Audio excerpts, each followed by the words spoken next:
Hello guys, welcome to my channel. Today we are going to see how to fix Fortnite has crashed. Let's fix it guys. First we need to check if there is anything wrong with the Fortnite files. To do this you just need to open up Epic Games, go to library and click on the three dot icon next to the Fortnite and select manage.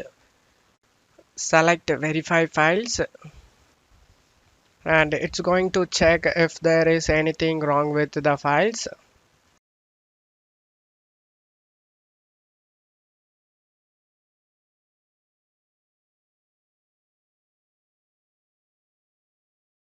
After finishing verifying, you can check if the problem solved or not. If this solution doesn't fix your problem, then let's move on to the second solution guys. You just need to right click on the start icon and select run. In run window, you just need to type percentage local app data percentage again. Click on OK.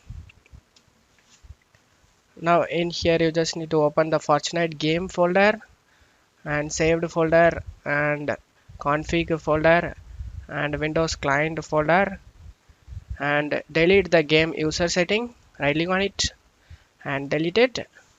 This is basically going to delete all your settings that you have in game.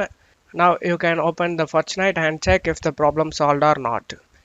If this solution doesn't fix your problem, then you need to uninstall the Fortnite game and reinstall it.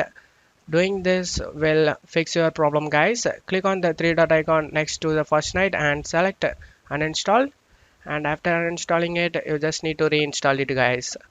I hope one of these solutions fixed your problem. If the video helped you, don't forget to leave a like guys. You can also subscribe me and support me guys. Thank you.